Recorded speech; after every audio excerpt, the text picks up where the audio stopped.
Cooktown's got a rich and varied history, and none more than with Captain Cook and the bark Endeavour. In June 1770, while travelling up the Queensland coast through the reef, it ran aground fast on the Endeavour reef.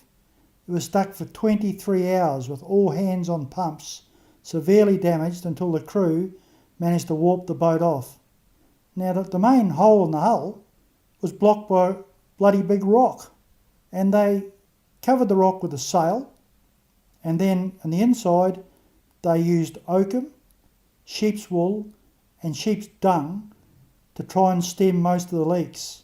7 days later she arrived at the Endeavour River, and on the banks of the Endeavour River now is Cooktown. They winched it up, tipped it over on its side and repaired the damage in 7 weeks before refloating the boat and heading on towards England.